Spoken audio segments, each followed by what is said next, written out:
Now we have with us Dr. Kaushal Kumar Verma sir, Associate Professor, Department of Mathematics from Indian Institute of Science, Bangalore. Sir is going to enlighten us in mathematical sciences, some new tricks, some new ideas regarding maths, apart from your day-to-day practices which you are doing.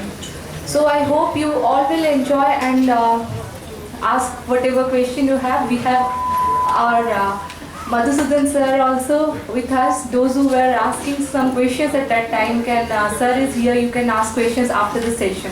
Okay? Now I welcome sir to please carry on the session. Okay, thank you very much. First of all, let me begin by thanking the organizers for inviting me here. Very happy to be here, the company of so many young students. Am I audible back there? Okay, so the title of my talk is going to be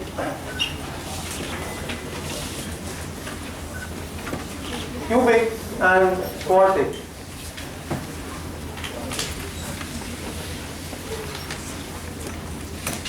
Can everybody read my handwriting? Oh, good.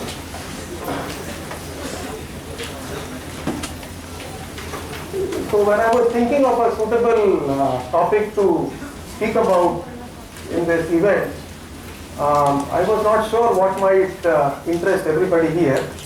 So I decided to stick to a theme which I think is very, very universal, very rich and very interesting even today. So let me begin by recalling a few things that I'm sure everybody here has learned in your school. So the most basic thing is solving equations. Given an equation, you want to find the roots of this equation. Right? And in your textbooks, the most basic example that you start out with is a linear equation, maybe a degree 1 polynomial. Right? If you start out with something like ax plus b equal to 0, then everybody knows how to find the solution of this equation. Right? So x is simply minus b divided by a if a is not equal to 0. Right? So this is the easiest case of a degree 1 polynomial. Before I proceed any further, just wanted to tell everybody, I'm not going to be giving a proper lecture here. I would like this to be an interactive session. So please feel free to interrupt me as many times as possible. And what I will do is give you a guided approach to this topic here. So I would like everybody, I'll be very happy if everybody actually works out these things during this session here. Okay. So after degree 1 polynomials, you study quadratic equations, right? So quadratic equations are of the form x squared plus ax plus b equal to 0. And everybody knows how to write down the solution of this quadratic.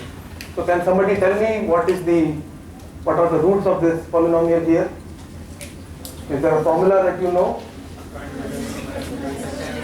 Yeah, can you tell me a little slowly? Yes. Beta is equal to minus b by n, alpha into beta is equal to c by a. Yeah, so I'm taking the coefficient here to be 1. I can always do that. Yeah? So what are the roots here? You tell me. Minus a, yes. Plus minus root of.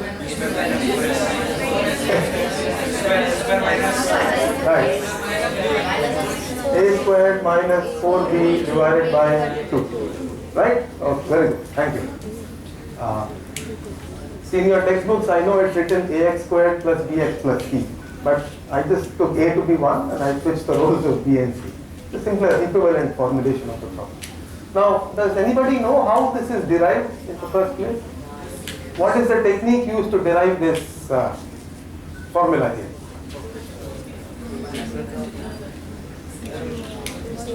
How do you derive? Yes. Perfect square. So you complete the square, right? So this is a very useful technique which is completing the square. And how do you complete the square here? So I take this quadratic and I try to write this as the square of a perfect quantity plus some constant equal to 0. So I start out with the first two terms, and the basic formula I want to recall is a plus b squared is a squared plus 2ab plus b squared, right? So I'm going to write these two terms as x plus a by 2 squared, right? And if I do that, I must of course subtract a squared by 4,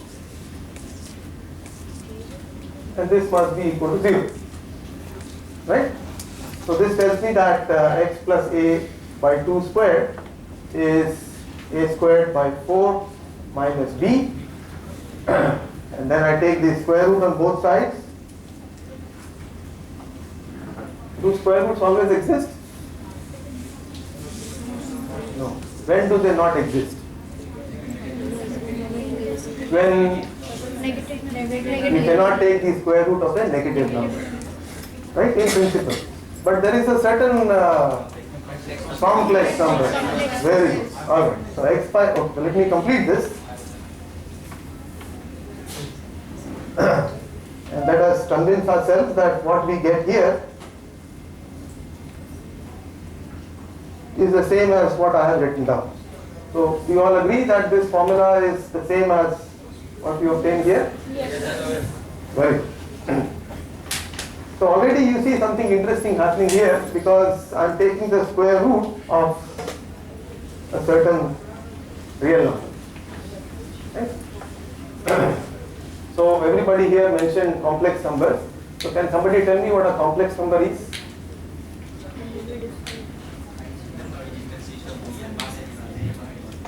Very good. So a number which consists of two parts, the real part and the imaginary part. Can you give me an example of a complex number? Just any example. 2 plus 3i. Alright. And what is I here? Right. So we remind ourselves that I squared is minus 1. So this is an imaginary object. It doesn't exist in our real universe, but we have given it a name. And on the basis of this name, we develop the notion of a complex number. And once we do that, we are all in good shape, because I can then talk about the square root of anything that I want. So the square root of minus 9 will be what? 3i. Right. Yeah? So on and so forth. Alright. I'll just make a note of this. Complex numbers. They are of the form a plus ib. Yeah. Does everybody know how to add two complex numbers? Add the real part, add the imaginary part. How about multiplication? Usual arithmetic properties. Distribute. And use the fact that I squared is minus 1. How about division? By rationalizing. Alright. How do you rationalize?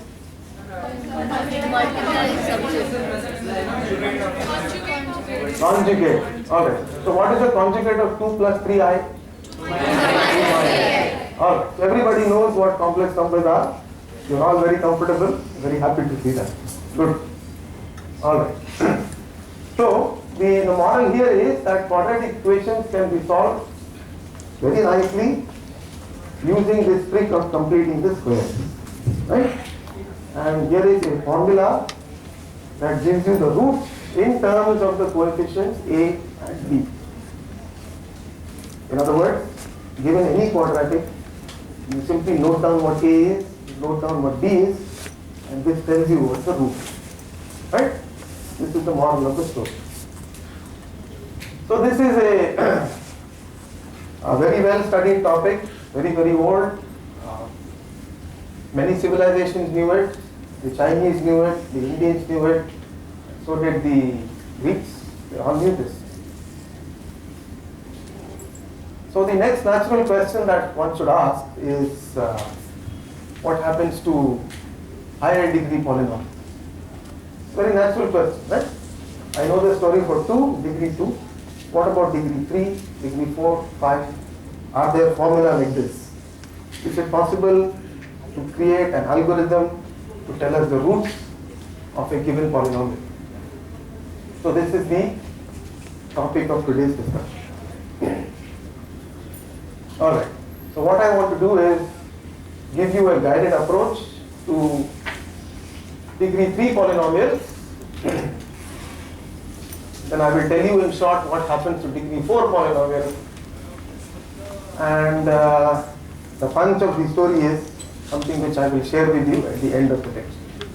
What happens to degree 5 and 5. Alright, but let's first focus on degree 3.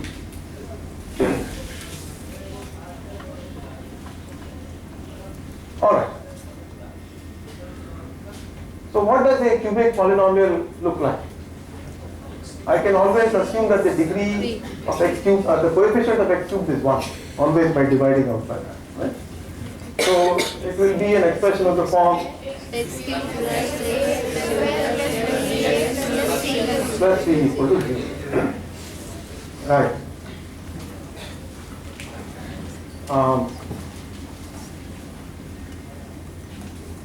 See, the most natural thing that comes to mind is, well, you know, I completed square in degree 2.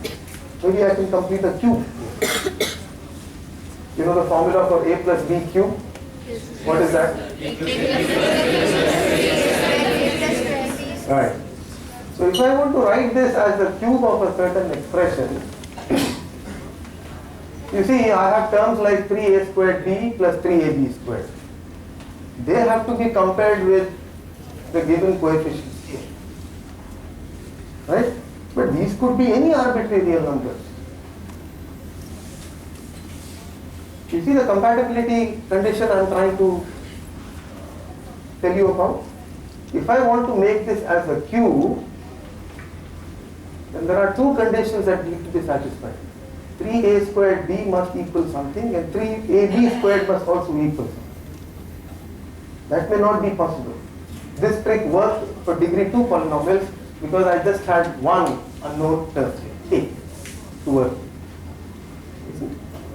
So completing the cube actually fails. You can write down simple examples which will show you that this technique will not work. So what do we do? So the idea is the following.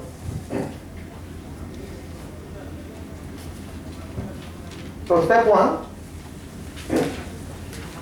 let us revisit this technique of completing the square once again. And we will try to approach this in a different manner. Right? So look at x squared plus ax plus b. And we will try to eliminate the term involving x. So I want to make a change of variable so that the x coefficient does not appear there. Right?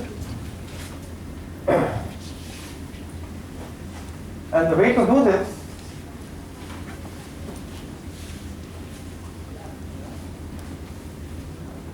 is to write x as a new quantity y minus, I look at this coefficient a here and I subtract half a by. I'll tell you why we do this.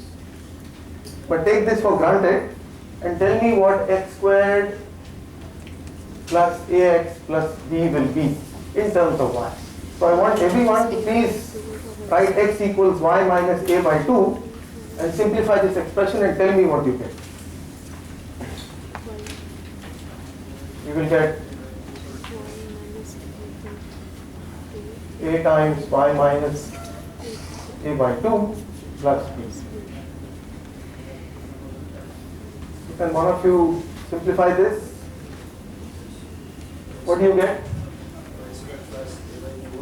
Y squared plus a squared by 4 minus a by a okay? minus a y plus b plus Yes? a y Yes? minus a square z plus b. Yes. This is what you get, right? So something cancel here? Okay. Right? So this now becomes y squared plus, now I can simplify this one more time. This is a squared by 4 plus b. Yes? Yes, sir. So you see the nice thing that has happened? If I write x equals another y, unknown y, minus a constant, then this quadratic becomes a very simple expression here. You have a quadratic in y, and there is no y term. It's y squared minus a constant, a squared by 4 plus b. Right? So if I want to solve this equation, x squared plus ax plus b equal to 0, it is the same as solving y squared minus a squared by 4 plus b equal to 0. Can you solve this? Yes. What are the roots?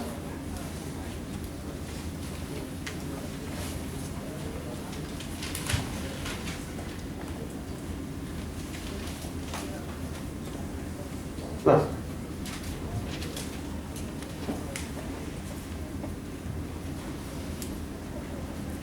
Everybody okay? This is y squared equals a number, that's all. So these are the two possible values for y. They could be complex, doesn't matter. But I know what y is. If I know what y is, I know what x is. Please take this expression, put this in here for y, and stare at what you get for 5 seconds, please. So what is x? X is minus a by 2 plus or minus the square root of a squared by 4 minus b. This is exactly the quadratic formula that you know. This is exactly the quadratic formula that we got by completing the square. Yeah? Did everybody get this? Yes? No? Yes, sir. Very good. So what is the trick here? You start with a quadratic and you make a change of variable. Write x as y plus a constant. And this results in the simplification of the quadratic. Right? That's what's happening. Okay. So now, so there is a geometrical reason for this, which I will get back to a little later. But let us try to do this algebraically. So I want to repeat the same idea for a cubic equation also. So I start with x cubed plus ax squared plus bx plus c, and I want to remove the x squared term now.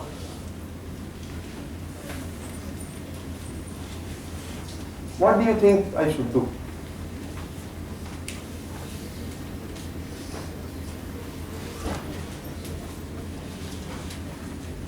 Eliminate the x squared term. You want to try something similar? Yes. What would you try? Y minus a by 3. It's a very good guess. A by 3. No, I want to eliminate just this. Only the x squared term. Alright, so let's try this. Now I would like everyone to please simplify the original cubic. Tell me what you get. So when I write this, x cubed plus ax squared plus bx plus c is the same as y minus a by 3 cubed plus a times y minus a by 3 squared plus b y minus a by 3 plus c. Now of course, when you try to expand all these things out, you will get many terms. But let us look at the term involving y squared. Y squared. Okay? Where are you going to get y squared from? Y squared will come from here. It will also come from here. These don't have quadratic terms in y. So what is the y squared term here? Y squared Yes? minus Yes. Very good. What is the y squared term here? Plus other terms are there. Let's not worry about it. When you simplify, what happens to the y squared term?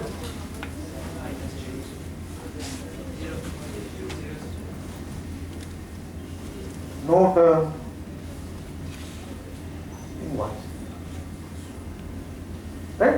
So with this simple algebraic simplification, you have been able to eliminate the y squared term. So now what does your cubic look like? It will look like y cube.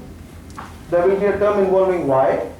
There will be some coefficient which I will call as p, and there will be some other constant which I will call as q. So this is my reduced cubic.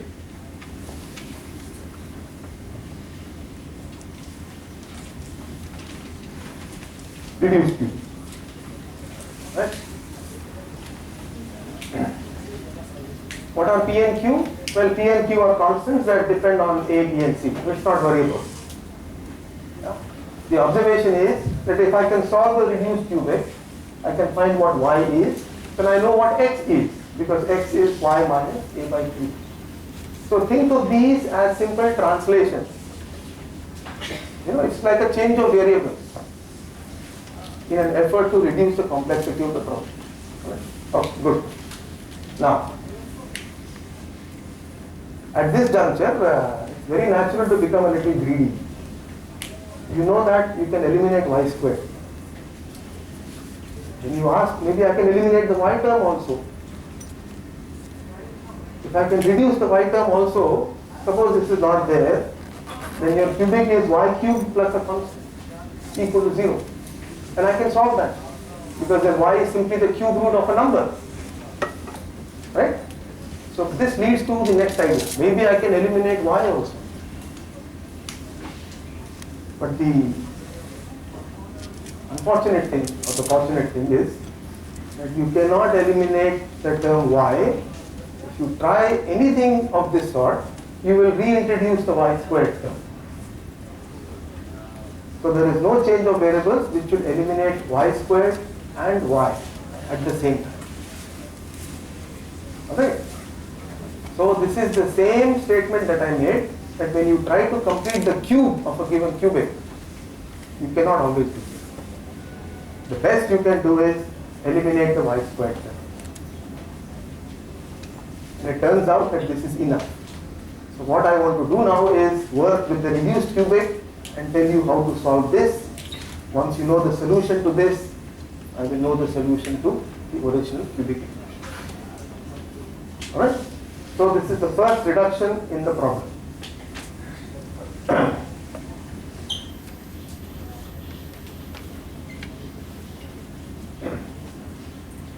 Alright. So solve the reduced cubic, namely y cube plus py plus q equal to 0.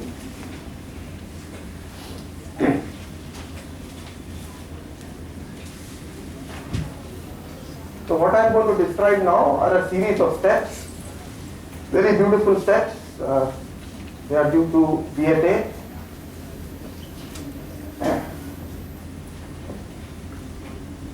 16th century, 15th century. Right? So what this mathematician proposed was that to solve the reduced cubic, we will make one more transformation, one more reduction. Okay? And this reduction is of a very special form. It says, suppose that, or rather let y equal to another unknown z minus, I look at this coefficient, p divided by 3z. So z is the unknown quantity here. I'm trying to express y in this way. Again, the reason for doing this will become only clear a little later. But as I said, I want to propose an algorithm to solve a cubic. Let's accept this on faith. Alright. So if I write y in terms of z like this, what happens to the reduced cubic? So, to simplify, z minus p by 3z cube plus p times z minus p by 3z plus q equal to 0. So again, please go back to your notebooks. I would like you to simplify this. and tell me what you get.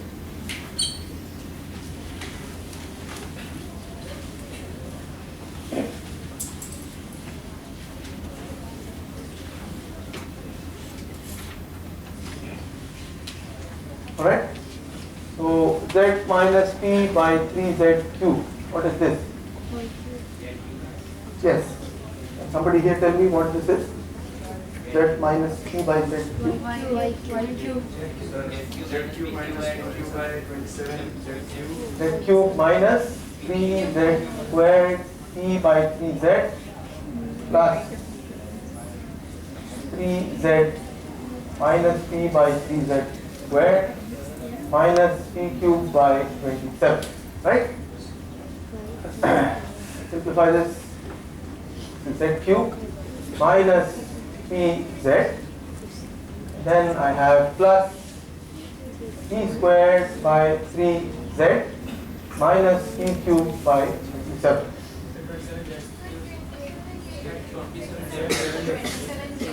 27 z cube. Very good. Thank you. 27 z. Right. Everybody okay with this? This is my first term. The second term is p times z minus p by 3z. What is this? Pz minus p squared by 3. And then I have a cube. So let's add up all these things. What do you get? So the equation becomes, so I'm adding this plus q. What do you get? I have z cube, yes, minus, yes, plus q equal to 0. You see the nice thing? This term goes away, this term goes away.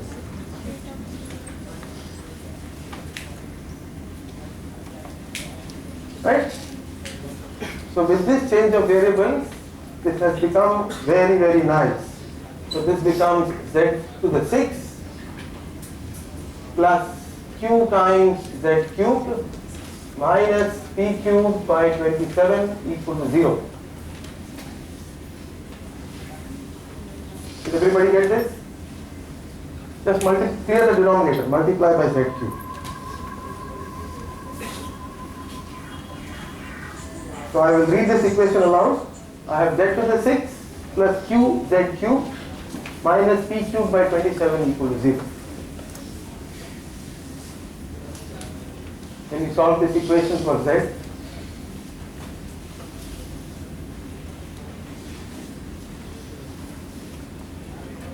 What is the first observation that you can make? What is the degree of this polynomial in z? 6th degree. So it seems that to solve a cubic equation, I have created more trouble for myself. I'm going to degree 6. But do you observe something about this equation here?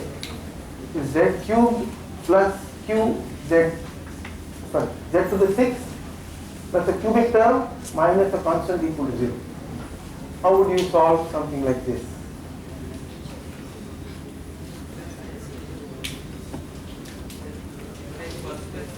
Yes. Who said that? Yes. What will you do? Yes. This is the quadratic in z cube. Right? So I can write